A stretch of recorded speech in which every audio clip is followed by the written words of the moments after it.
I gave my mother 12 years, and my sisters gave me 20 minutes to leave. But Mama had left one thing they never found.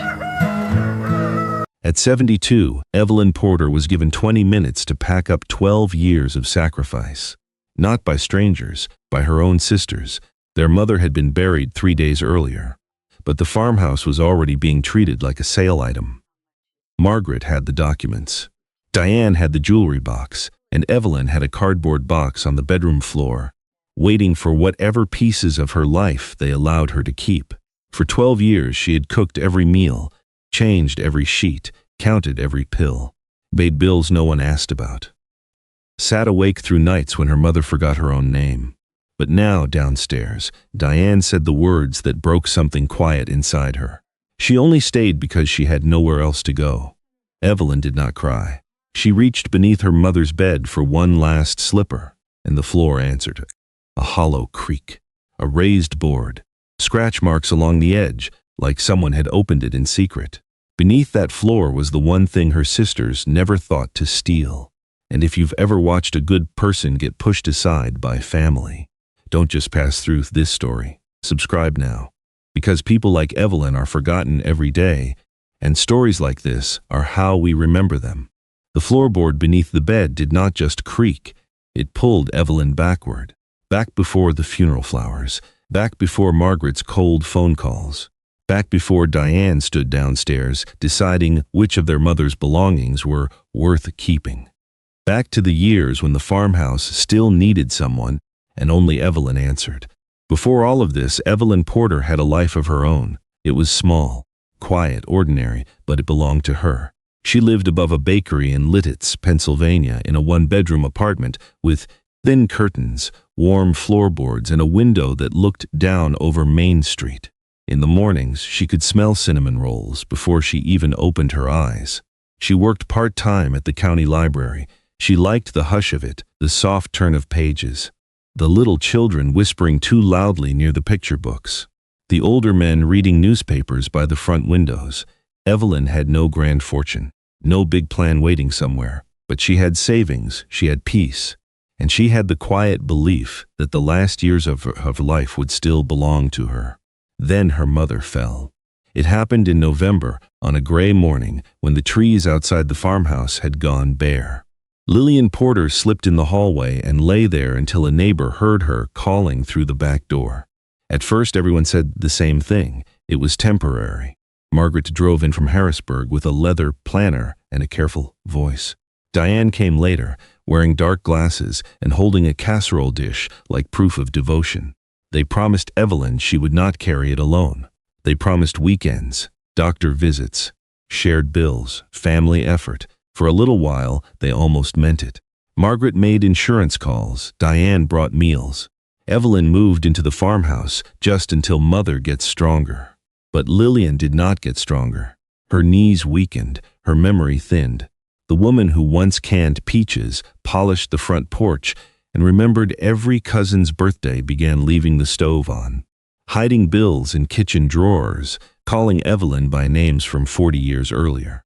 The weekends Margaret promised became rare visits. Diane's casseroles became excuses. Then silence became normal. So Evelyn stopped waiting. She learned which pill had to be taken with food. She learned how to lift her mother from a bathtub without making her feel ashamed.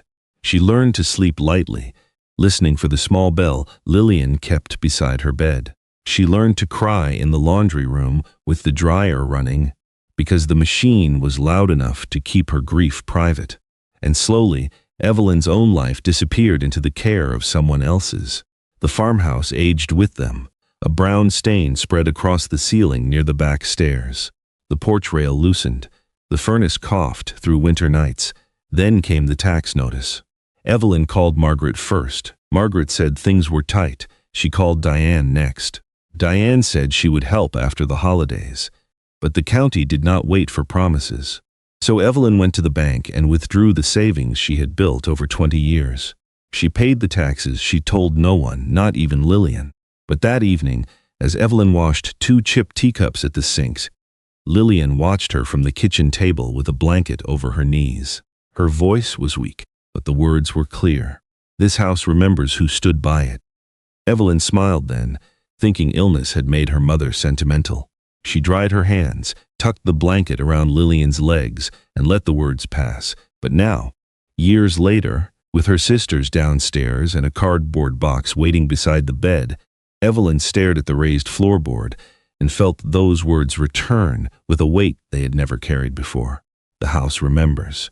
Her fingers moved to the edge of the wood. There were tiny scratches there. Not from age, not from accident. Someone had lifted that board before.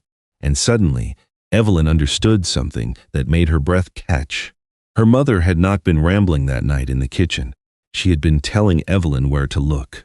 Evelyn was one breath away from lifting the floorboard when Margaret called from downstairs. "Evelyn, we need you now. Not soon, now." Evelyn's fingers stayed on the edge of the raised wood. For a moment, she did not move. The scratches near the board were thin and deliberate, not the kind left by age or shifting nails. Someone had opened it before. Someone had closed it again, and somehow her mother's old sentence had led her right to it. The house remembers who stood by it. Margaret called again, sharper this time. So Evelyn stood, slowly, and left the secret where it was, waiting. Downstairs, the dining room no longer looked like a place where a family had once passed biscuits and Sunday roast. It looked like a closing office. Folders covered the table. A real estate agent's card sat beside the sugar bowl. Lillian's old Bible had been moved from the sideboard and placed on a stack of mail, like it was just another object to sort.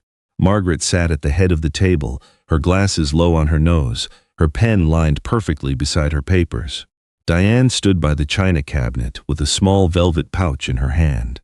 Evelyn saw the flash of gold before Diane closed it, their mother's bracelet. The thin one Lillian wore every Easter. Diane smiled too quickly. "I'm just putting a few things aside before strangers start walking through." Strangers.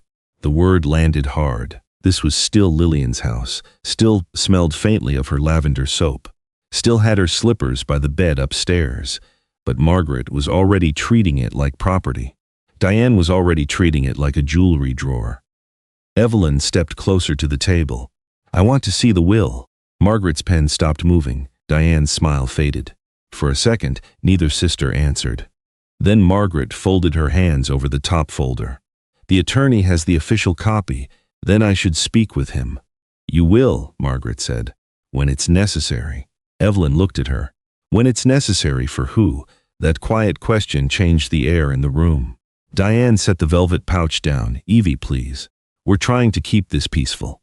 Evelyn hated how soft Diane made the words sound. Peaceful meant quiet. Quiet meant obedient. And obedient meant Evelyn would not ask what was being done in her mother's name. Margaret slid one paper across the table. "We just need your acknowledgement here. It allows me to handle certain estate matters so we can move forward without delays." Evelyn looked down. The print was small, too small for a woman being rushed. She saw her name. Then words that made her uneasy: release, authorization, representative capacity, property access. She did not understand all of it, but she understood enough to know it was not harmless. "Can I take this to read?" Margaret's jaw tightened. "It's standard language. That does not answer me." Diane stepped in quickly. "You lived here all these years, Evelyn. Mother fed you, housed you, protected you. And now you want to make this difficult." Evelyn looked at her sister's hands. Those hands were wearing their mother's ring, not the wedding band. The small pearl ring Lillian wore when she wanted to feel dressed up. Evelyn had not even seen Diane take it. A heat rose behind Evelyn's eyes, but she held it there. She would not give them tears to use against her. "I will read it later," she said. Margaret's voice dropped. "We have a buyer coming back. Delays could cost everyone. Everyone." That word again. The word people used when they wanted one person to disappear for the comfort of the rest. Evelyn pushed the paper back, not far, just enough. Then she turned and walked toward the stairs. Behind her, Diane gave a small, bitter laugh. Margaret said nothing until Evelyn reached the landing. Then came a whisper, low, careful, but clear enough. "We need her signature before she starts asking questions." Evelyn froze. One hand on the banister, one foot on the step. Above her, the bedroom waited. The raised board waited. And for the first time, Evelyn understood whatever her mother hid beneath that floor was not just a memory. It was something her sisters were afraid she might find. Evelyn did not turn around. She did not let Margaret know she had heard. She simply kept climbing the stairs. One hand on the banister. One breath held too long in her chest before she starts asking questions. The words followed her like footsteps. By the time she reached her mother's bedroom, her hands were cold. The cardboard box still sat beside the bed, half filled with folded nightgowns and small pieces of a life her sisters had already started dividing downstairs. The afternoon light came through the lace curtains in thin gray strips. Dust moved in the air, quiet and slow. For a moment, Evelyn stood there and listened. Margaret's voice murmured below. Diane answered. A drawer opened. Something wooden scraped across the floor. The house was being emptied while its secrets were still inside it. Evelyn closed the bedroom door. Not hard, just enough for the latch to click. Then she went to her knees beside the bed. The raised floorboard waited exactly where she had left it. One end sat higher than the rest, almost hidden in the shadow beneath the bed frame. The scratches along the edge looked clearer now, not random, not old damage. Someone had used a knife, or maybe a key, to lift it again and again. Evelyn slid her fingertips into the narrow gap. The board resisted. She pulled once. Nothing. She looked toward the door, afraid the sound might carry downstairs. Then she reached into the cardboard box and took out her mother's old metal nail file from a small sewing pouch. Lillian had used that file for everything except nails, loose screws, jammed drawers, tight lids. Evelyn slipped it beneath the wood and pressed carefully. The board gave a small groan. She froze. Downstairs, the voices stopped. Evelyn did not breathe. Then Diane laughed at something, and the voices resumed. Evelyn pressed again. This time the board lifted. Beneath it was a dark, narrow space between the floor joists. At first, Evelyn saw only dust and a curled piece of old insulation. Then something pale blue appeared, fabric. She reached in slowly and pulled out a small tin box wrapped in her mother's faded blue scarf. The scarf smelled faintly of cedar. Evelyn sat back on her heels. She knew that scarf. Lillian wore it every winter when the wind came hard across the back fields. Evelyn had tied it around her mother's neck the morning of her last doctor's appointment. She remembered the way Lillian's fingers had rested on it, as if she were holding on to warmth itself. Now it was wrapped around something hidden beneath the floor. Evelyn untied the knot. Inside was an old biscuit tin dented on one corner. Her name was written across the lid in black marker. Evelyn. Not Evie, not the girls. Evelyn. Her throat tightened. She opened the tin. The first thing inside was a folded letter. The paper was yellowed, but the handwriting was unmistakable, small, careful, slightly slanted to the right. Her mother's hand. Evelyn unfolded it. The first line seemed to rise from the page. Evelyn, if you are reading this, then your sisters have done what I feared they would do. The room tilted around her. For a second, she could not keep reading. Her mother had known. Not guessed, known. Evelyn pressed the letter against her lap and looked toward the floor, as if Lillian might still be somewhere under the boards, still protecting something no one else had noticed. Then she forced herself to read on. The letter was brief, too brief. That made it more frightening. Do not confront them yet. Do not sign anything. Go alone to Mr. Donnelly. Take the key. Take the receipt. Take the map. Do not let Margaret see this. Evelyn's eyes moved quickly now. In the bottom of the tin was an old brass key taped to a small envelope.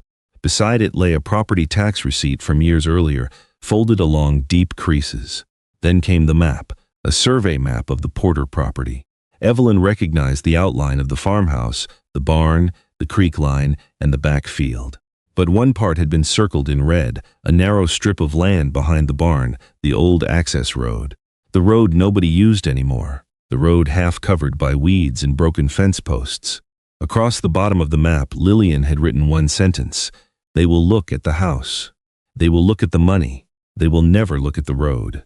Evelyn read it once, then again. The road? She did not understand. Why would her mother hide a road? Why would Margaret be afraid of questions about something so small? A floorboard creaked outside the bedroom. Evelyn snapped the letter shut. Someone was on the stairs. She gathered the key, the receipt, the letter, and the map with trembling hands and slipped them into the pocket of her cardigan. The bedroom doorknob turned once, slowly, then stopped. Diane's voice came through the door, soft as sugar. "Evelyn, are you hiding something in there?" Evelyn did not move. Her fingers closed around the folded map inside her cardigan pocket. The doorknob turned again, just a little. Then Diane's voice came through the door. "Evelyn, we're not children. If you found something, you should tell us." There it was. Not concern. Not curiosity. Fear dressed up as sweetness. Evelyn looked down at the loose floorboard. The tin box was still open. The blue scarf lay beside it like a piece of her mother's winter coat had fallen from the past. She moved quickly now, quietly. She slipped the letter deeper into her pocket, lowered the tin box back into the dark space, folded the scarf over it, and pressed the board down with both hands. It did not sit perfectly, but it sat low enough. "Evelyn, I'm changing," Evelyn said. The lie came out softer than she expected. There was silence on the other side. Then Diane gave a small laugh. "Well, don't take all day. Margaret says we need to leave for the realtor's office soon." Her footsteps moved away. Evelyn stayed on the floor until the hall was quiet again. Then she stood, slowly, because something inside her had shifted. Not enough to call courage, not yet, but enough to make her reach for her purse. Enough to make her take the back stairs instead of the front. Enough to make her leave the farmhouse through the kitchen door while her sisters were still talking in the dining room. Outside, Lancaster County lay under a pale afternoon sky. The fields behind the house were brown from late winter, broken by stone walls, bare trees, and the thin line of the old road curving behind the barn. Evelyn did not look at it for long. She was afraid if she did, one of her sisters might notice. Her old Buick sat near the side porch, boxed in by Diane's newer SUV. Evelyn eased it out carefully, gravel crunching under the tires. At the end of the driveway, she looked once in the rearview mirror. The farmhouse stood behind her with its faded shutters and tired porch. For the first time that day, it did not look empty. It looked like it was keeping watch. Donnelly's office was above a small insurance agency on East Main Street, squeezed between a barber shop and a bakery that smelled faintly of sugar and coffee. Evelyn had not been there in years. The brass plaque beside the stairs read, "Donnelly and Wise, Real Estate, Estates, and Family Law." The letters were worn at the edges. Inside, a young receptionist looked up from her computer. "Do you have an appointment?" Evelyn almost said no and left. Almost. Then she felt the key inside her pocket, heavy for something so small. "My mother told me to come," she said. "Lillian Porter." The receptionist's expression changed. Not much, but enough. She picked up the phone, spoke quietly, and within a minute an older man appeared in the doorway behind her. Mr. Donnelly was thinner than Evelyn remembered. His hair had gone white, and his suit hung loosely at the shoulders, but his eyes were sharp. "Mrs. Porter," he said. No one had called her that all day, not like it mattered. Evelyn took out the folded letter. His face changed before he even opened it. Then she showed him the brass key. Mr. Donnelly looked toward the receptionist. "Hold my calls." He led Evelyn into his office and closed the door. The room smelled of paper, old leather, and raincoats drying near a radiator. Files lined the walls. A framed photograph of the Susquehanna River hung crooked behind his desk. Evelyn sat with her purse in her lap. Mr. Donnelly read the letter once, then again. When he finished, he removed his glasses and rubbed the bridge of his nose. "Your mother hoped you would never need this," he said. Evelyn felt her heart tighten. "What is this about?" He did not answer immediately. Instead, he stood and unlocked a tall gray filing cabinet behind him. His hands moved with the slow care of a man opening something that had waited too long. He pulled out a thick folder. On the tab, written in black ink, was one name. Evelyn Porter, not Lillian, not Margaret, not Diane Evelyn, Mr. Donnelly placed the file on the desk between them. "Years ago," he said, "your mother came here after the tax issue with the farm." Evelyn swallowed. "She knew about that?" "She knew more than you thought." He opened the folder. Inside were copies of tax receipts, a survey drawing, and a legal document stamped by the county recorder's office.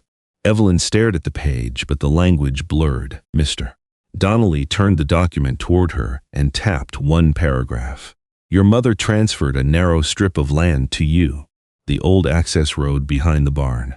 Evelyn looked up. The road? Yes. But why would she do that? Mr. Donnelly's voice softened.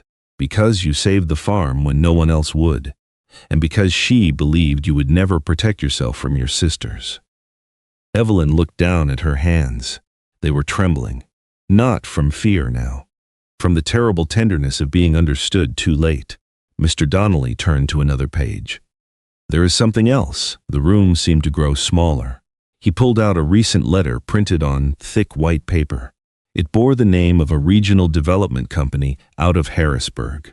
They have been assembling land behind your mother's property for months, he said. A housing and commercial project, large one. Evelyn remembered the red circle on the map, the sentence at the bottom. They will never look at the road. Mr. Donnelly tapped the paper again. The cleanest legal access to that project runs through your strip. Evelyn stared at him. So what does that mean? He held her gaze. It means your sisters may have the house in their hands for now, but they do not control the way into the land behind it. He paused, then said the words that changed the room completely. You do. Before Evelyn could answer, the receptionist knocked once and opened the door. Her face was pale. Mr. Donnelly, Margaret Porter is on line 1. She says it's urgent. Mr. Donnelly did not pick up the phone right away. He looked at Evelyn first.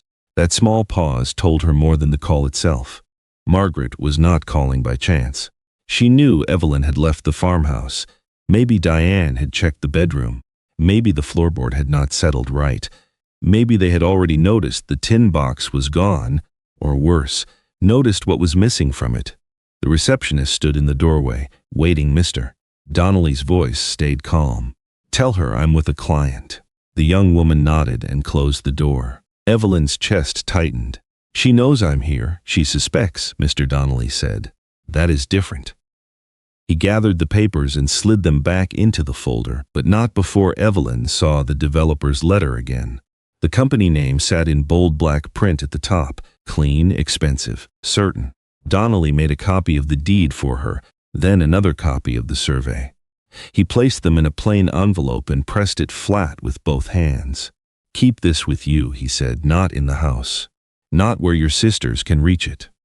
Evelyn nodded, though part of her still felt like she was watching someone else's life unfold. An hour ago, she had been packing nightgowns. Now she was carrying a deed no one had told her existed. Before she left, Mr. Donnelly gave her one final warning. Do not discuss the road with them yet. Evelyn looked at him. Why? Because people behave differently when they realize the small thing they ignored is the only thing standing between them and money. Outside, the afternoon had turned colder. Evelyn sat in her Buick for a moment with the envelope on the passenger seat. Cars moved slowly along Main Street. A mother crossed with a child holding a paper bakery bag. A man in a work jacket shook rain from his cap before stepping into the barber shop. Everything looked ordinary, but nothing felt ordinary anymore. She drove back toward the farmhouse using the long route past open fields, white fences, old barns, and new subdivision signs rising where corn used to grow. That was when she began noticing them. Not one sign, several. Fresh wooden stakes near the roadside. Orange ribbons tied to brush, survey paint on the pavement near the turnoff. Evelyn slowed the car. She had driven this road for years and never paid attention to those marks. They had seemed like township work, maybe drainage repairs, maybe utility lines. Now they looked like fingerprints. Someone had been measuring the future around her mother's land. When she pulled into the driveway, Margaret's car was still there. Diane's SUV too. Evelyn tucked the envelope beneath the loose lining of her purse before stepping out. No one came to greet her. That worried her more than if they had. She walked around the side of the farmhouse instead of going in. The ground was soft from recent rain, and her shoes sank slightly near the barn. The old access road began behind it, just past a line of crooked fence posts. For most of Evelyn's life, it had been nothing more than a rough strip of dirt and gravel. A place where weeds grew high in summer. A place children dared each other to walk at dusk. A place nobody used unless a tractor needed turning. But today it did not look forgotten. 3 orange survey flags stood near the edge of the road. A fresh tire track cut through the mud. 1 wooden stake had been driven beside the old stone wall, marked with pink paint, and 2 letters Evelyn did not understand. She moved closer. The wind slipped through the bare trees. Somewhere behind the ridge, a truck engine rumbled and faded. Then the back door opened. Diane stepped onto the porch, her voice carried across the yard, too bright to be natural. "Evelyn? What are you doing back there?" Evelyn turned slowly. "Just walking, in the mud. I needed air." Diane came down 1 step, then stopped. Her eyes moved past Evelyn toward the flags. For 1 second, her face changed. Not much, but enough. The softness disappeared. Then she smiled again. "You shouldn't wander around. The buyer is coming back soon, and Margaret doesn't want any confusion." There it was. The buyer, the road, the confusion, all tied together in one careless sentence. Evelyn looked at the survey flags again, then back at her sister. "What kind of confusion?" Diane's smile froze. Before she could answer, a black pickup rolled slowly into the driveway. A man in a dark jacket stepped out, holding a clipboard. He did not look at the porch first. He did not look at the house. His eyes went straight past Evelyn, to the old access road behind the barn. The man with the clipboard stepped out of the black pickup like he already knew where to look. Not at the porch, not at the windows, not at the sagging roof Margaret kept calling a problem. His eyes went straight to the old road behind the barn. Evelyn watched him mark something on his clipboard. Diane came down the porch steps quickly, too quickly. "Can we help you?" The man glanced at her, then at Margaret, who had appeared in the doorway with a folder pressed against her side. "I'm with the survey team," he said. "Just checking access points before the afternoon walkthrough." Access points. Evelyn felt the words settle into her like cold water. Margaret's smile was thin. "We were told everything was already handled." The man looked past her again, toward the flags. Not quite, it was only 2 words, but they changed the yard. Diane stopped moving. Margaret's fingers tightened around the folder. Evelyn stood near the mud, silent, her purse pressed under one arm, the envelope from Mr. Donnelly hidden inside it. For the first time all day, she was not the confused one. She was the one listening. The man asked about the old road, who maintained it, where it connected, whether any separate ownership had been recorded. Margaret answered before anyone else could breathe. "It belongs with the farm." The man wrote something down. Evelyn did not correct her. "Not yet, Mr. Donnelly's warning was still fresh. Do not discuss the road with them yet." So she simply looked at Margaret, and Margaret looked away first. By evening, the sky had turned the color of wet slate. The surveyman was gone. The buyer's walkthrough had been shortened, and the farmhouse felt tighter than before, as if every wall had overheard something dangerous. Evelyn was in the kitchen, rinsing a teacup when Margaret placed a packet of papers beside the sink. Not on the table, not in an office, beside the sink, as if Evelyn were someone to be interrupted during chores, not consulted as family. "We need to settle this tonight," Margaret said. Evelyn dried her hands slowly. Diane stood near the doorway, arms folded, her face arranged into wounded patience. "It's just paperwork," Diane said. "You're making everyone nervous." Evelyn looked at the packet. Her name was printed on the first page. Below it were several lines of dense legal language. She saw words that made her pulse quicken: release, authorization, estate representative, access, easement. Margaret tapped the signature line. "This allows me to handle communications and property matters so we don't lose the buyer." Evelyn did not pick up the pen. "Why would you lose the buyer?" Margaret blinked. Diane answered first. "Because buyers don't like family drama." Evelyn looked at her. "Is that what this is?" Diane's face hardened. "You know what I mean?" "No." For once, Evelyn did not know what Diane meant, and she was done pretending she did. She picked up the packet and folded it once. Margaret stepped forward.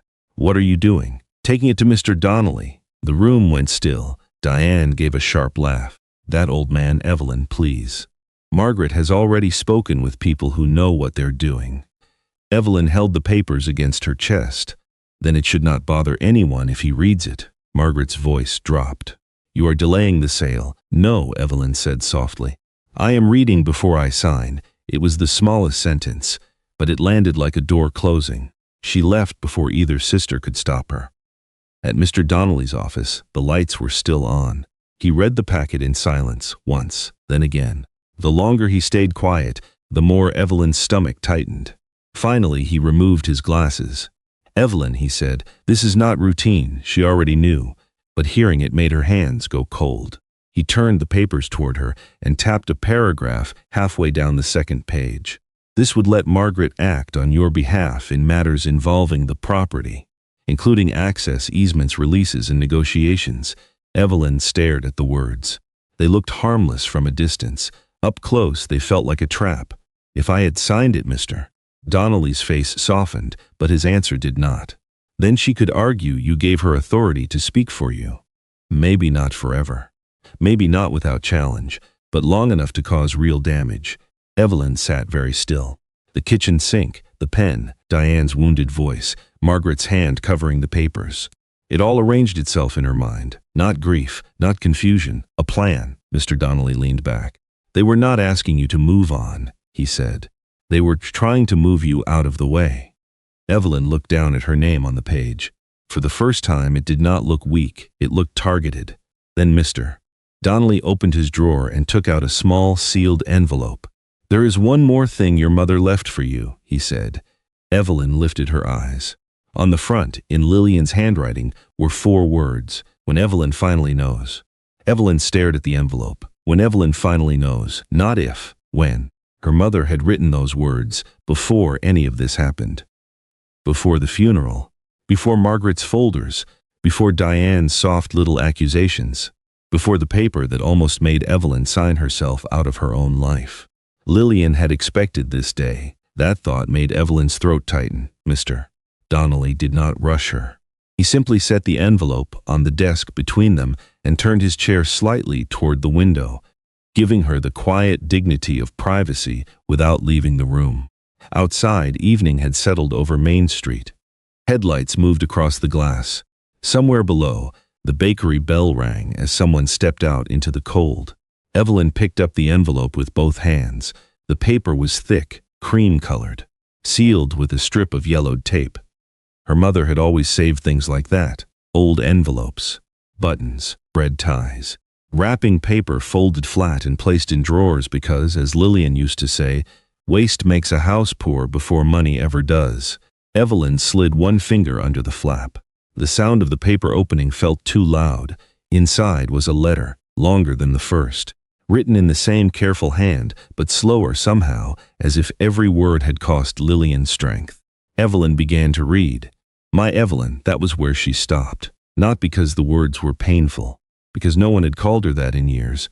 Not Evie, not your sister, not the one at the house. My Evelyn. She pressed the page gently against her lap and closed her eyes. Then she read on. Lillian wrote about the winter the furnace failed, and Evelyn slept in a chair beside her bed wearing 2 sweaters so her mother could have the warmest blanket.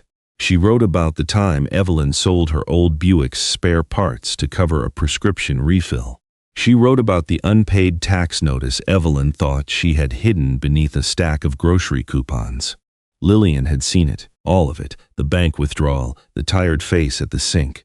The shoes Evelyn kept wearing after the soles had thinned because the money had gone somewhere more urgent. The letter trembled in Evelyn's hands. For 12 years she had believed love meant not keeping score. But part of her, a small, tired part, had wondered if anyone noticed there had been a score at all. Her mother had. Lillian wrote, "You thought I did not see because I was quiet.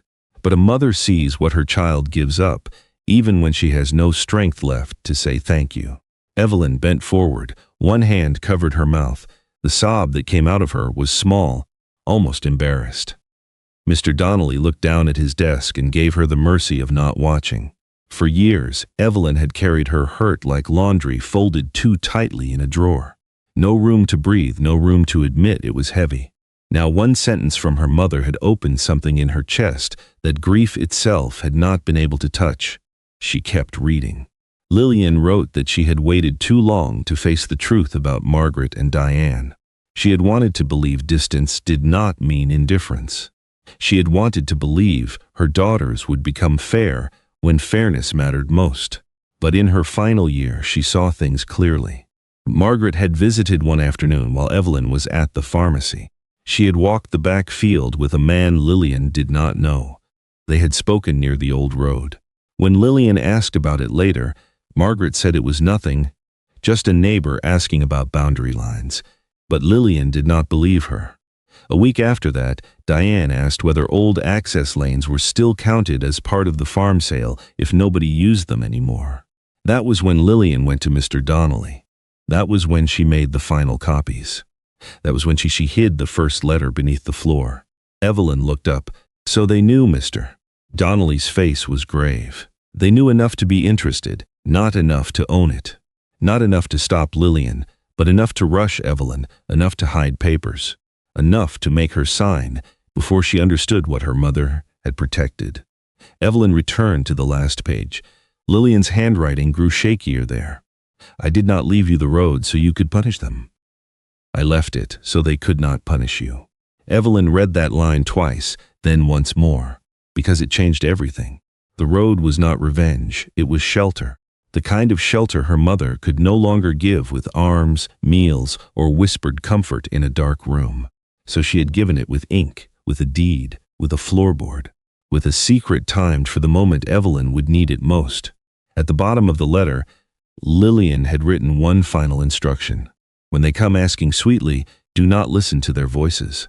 Watch what they reach for. Evelyn folded the letter slowly. Her tears had stopped. Not because she was no longer hurting, but because something steadier had risen beneath the hurt. Mr. Donnelly was about to speak when his office phone rang again. This time, he answered. He listened for only a few seconds. Then his eyes moved to Evelyn. The buyer's attorney has paused the sale, he said. Evelyn's fingers tightened around her mother's letter. Mr. Donnelly covered the receiver and lowered his voice. They found a problem with the access road. The pause in Mr. Donnelly's office felt louder than the ringing phone had. Evelyn held her mother's letter against her chest. For a moment, she did not understand what the words meant. The buyer's attorney had paused the sale. Not delayed, paused, because of the road, the small road behind the barn. The road her sisters had treated like weeds and mud, the road Lillian had circled in red. Mr. Donnelly spoke into the phone with the calm of a man who had spent a lifetime watching truth arrive late, but arrive anyway. Yes, he said, we have documentation. No, Mrs. Evelyn Porter has not authorized any easement transfer. He listened, then his eyes sharpened.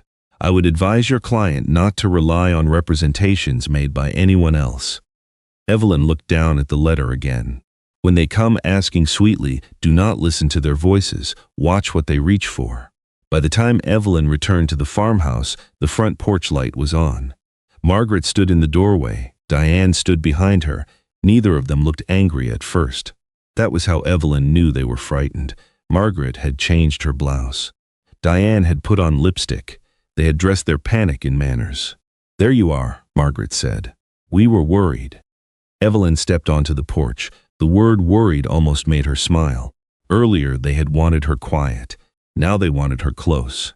Diane moved forward and touched Evelyn's arm. Too gently. Evie, come inside. We should talk like sisters. Evelyn remembered her mother's warning. Watch what they reach for. Diane's hand was not reaching for Evelyn. It was reaching for the bag on Evelyn's shoulder. Evelyn shifted it to her other side. Diane noticed, so did Margaret. Inside, the dining room folders were still on the table. But they no longer looked neat. Papers had been moved. A pen had rolled to the floor. One folder sat open, empty, like someone had searched too fast. Margaret closed it when Evelyn entered. The buyer's attorney called. Margaret said. I know. That answer changed the room. Diane's face tightened. Margaret's voice stayed controlled. Then you also know this is a misunderstanding. Evelyn took off her coat slowly. No, Margaret blinked. Evelyn laid the coat over the back of a chair. It is not a misunderstanding. For the first time, Diane did not pretend to be soft. You have no idea what you're doing. Evelyn looked at her. A day earlier, those words might have broken her. Now they only showed her where Diane was weak. Margaret stepped closer. The road is part of the property. No, Evelyn said. Her voice was not loud. It did not need to be. Margaret's jaw tightened. Evelyn, this sale affects all of us. If you interfere, everyone loses. Everyone. There it was, again. That beautiful word people used when they wanted one person to give up something quietly. Evelyn stood beside the dining table and placed one hand on the back of Lillian's old chair. Why did you ask me to sign away access rights you said did not exist? The question landed cleanly. No trembling, no apology, no anger for them to twist, just truth. Diane looked at Margaret. Margaret looked at the folder. Neither one answered fast enough. Outside, wind moved against the old windows. Inside, the silence became its own confession. Diane recovered first. We were trying to protect the family. Evelyn nodded once. From what? Diane opened her mouth. Nothing came. Margaret's expression hardened. You are being influenced by that attorney. No, Evelyn said. I am being protected by one. That was when Margaret's calm finally cracked. You think this little road makes you powerful? Evelyn looked toward the ceiling, toward the bedroom, toward the floorboard that had held her mother's last defense. No, she said. Then she looked back at her sisters. I think Mother knew exactly what you would do. Diane went pale. Margaret took one step back. Not because Evelyn had shouted, because she had not. Evelyn picked up her purse. From now on, anything about the property goes through Mr. Donnelly. She turned toward the stairs. Behind her, Margaret's voice came cold and low. You have no idea how much money you're standing in the way of. Evelyn stopped. And in that moment, she understood something new. The road was worth more than they had ever admitted. Much more. But before she could ask how much, headlights swept across the front windows. A second later, a car door closed outside. Then another. Margaret looked through the curtain and whispered one word. The developer. The developer did not come alone. 2 cars sat in the driveway, their headlights washing over the porch boards and the bare rose bushes beneath the front window. A man in a dark wool coat stepped out first, then a woman with a leather briefcase, then the man with the clipboard from earlier. No one slammed a door. No one raised a voice. That made it worse. This was not a neighbor stopping by. This was business arriving after dark. Margaret smoothed the front of her blouse and opened the door before anyone knocked. Her voice changed instantly, polite, bright, almost welcoming. Mr. Holloway, we weren't expecting you tonight. The man in the wool coat gave a brief nod. Mrs. Porter, we felt it was better to discuss this in person. He glanced past Margaret. His eyes found Evelyn, not Diane, not the folders, not the woman standing closest to the door. Evelyn. Are you Mrs. Evelyn Porter? The room tightened around her. Margaret answered before Evelyn could. We are all the Porter sisters, Mr. Holloway did not look away from Evelyn. I understand, but I need to speak with Mrs. Evelyn Porter specifically. For one quiet second, nobody moved. Then Evelyn stepped forward. I'm Evelyn. Mr. Holloway's expression softened with professional respect. Thank you. I'm Grant Holloway with Holloway Regional Development. This is our counsel, Ms. Voss. The woman with the briefcase gave a polite nod. Diane folded her arms. Margaret gave a controlled laugh. I'm sure whatever this is can be handled through me. I've been managing the sale. Ms. Voss opened her briefcase. That appears to be part of the problem. The sentence landed so cleanly that even Diane looked at Margaret. Grant Holloway stepped inside, but he did not remove his coat. He looked like a man who did not plan to stay longer than necessary. Our company has been assembling land for a mixed-use project north of the township line, he said. The Porter property is important because of its position. Margaret lifted her chin. Yes, we're aware. No, Ms. Voss said gently, you were aware of the house parcel, not the access parcel. Evelyn heard the word, access. There it was again.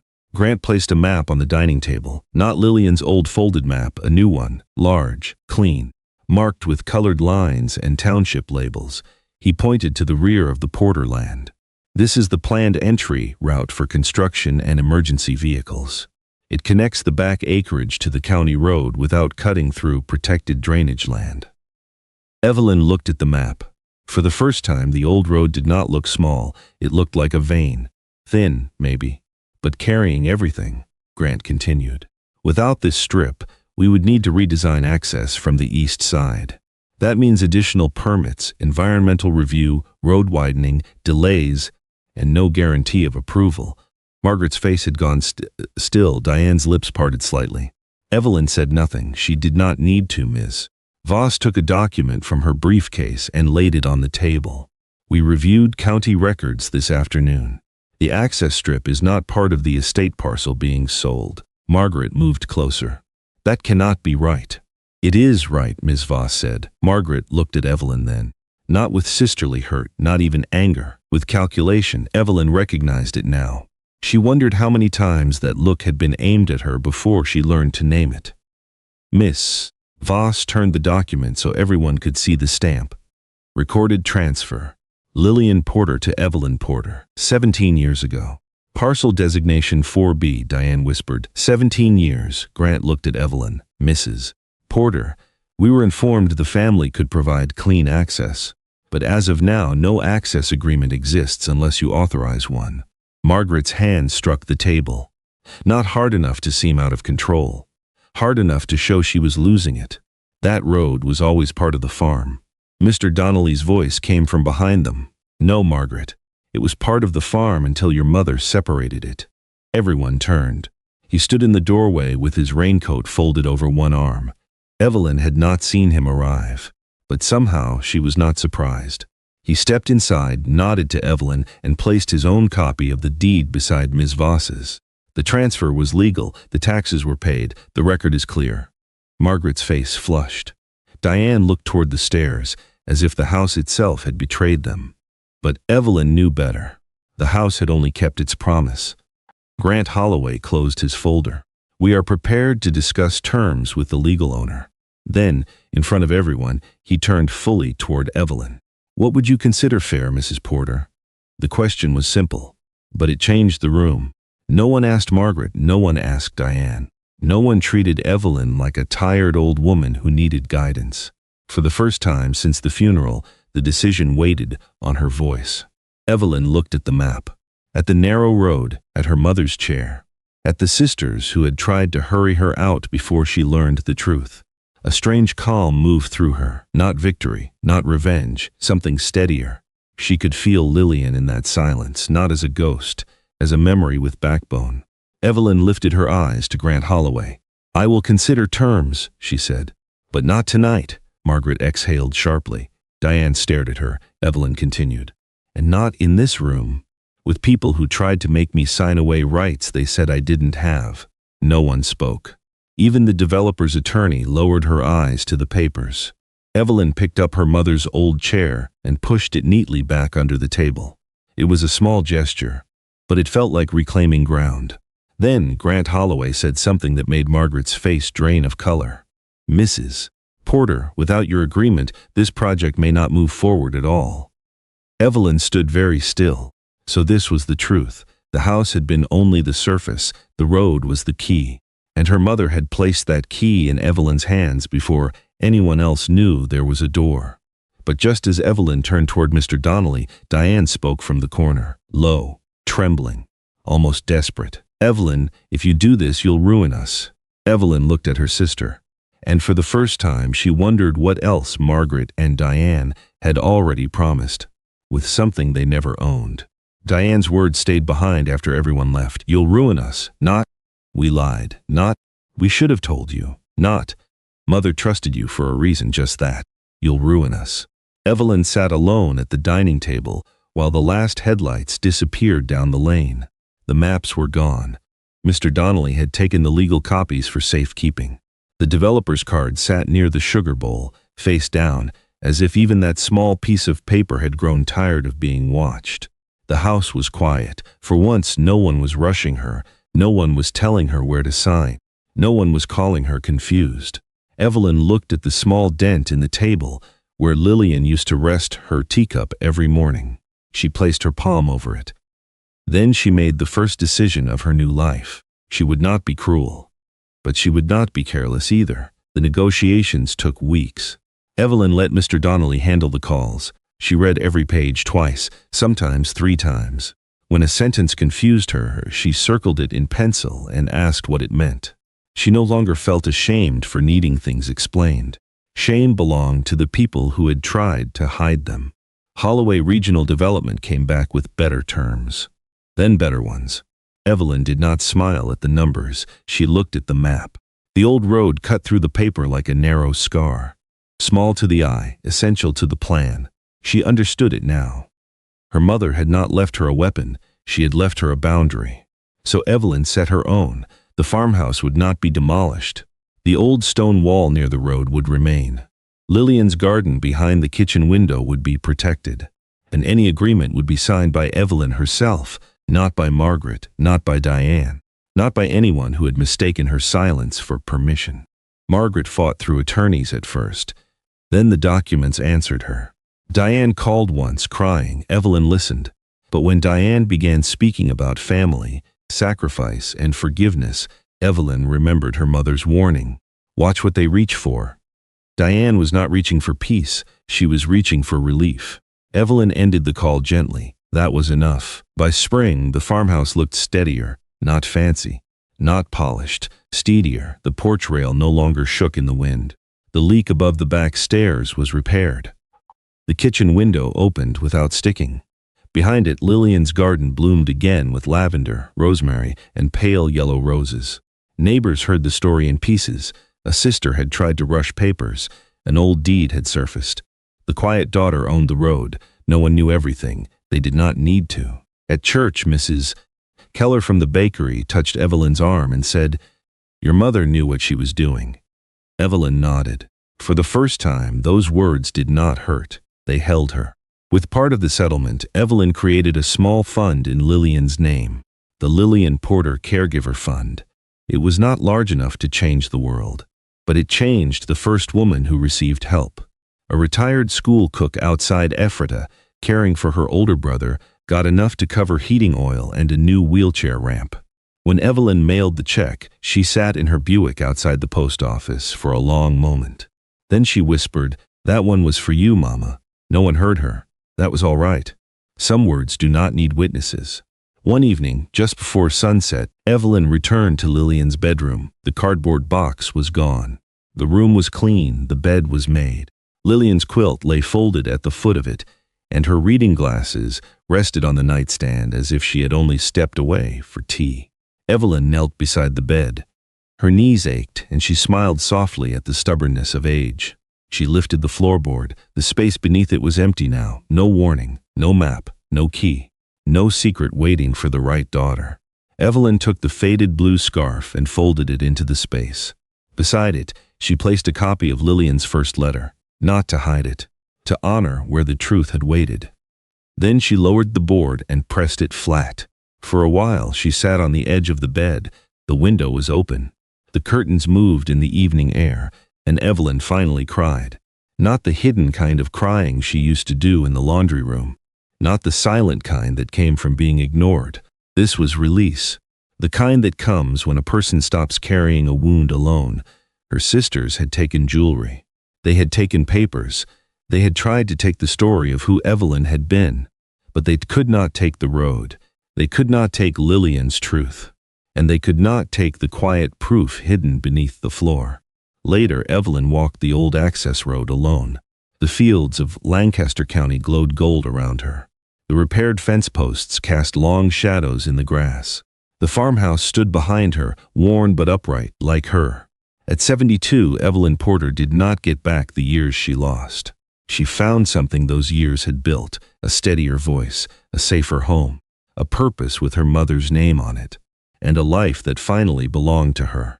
It began beneath a floorboard everyone else walked over. If Evelyn's story made you think of someone who gave everything quietly and was never thanked, like this video for them. Subscribe, because too many people like Evelyn are forgotten while they are still alive. And if you still won't subscribe, tell me why in the comments. But first, if you were Evelyn, would you forgive Margaret and Diane? Or let the silence speak for you?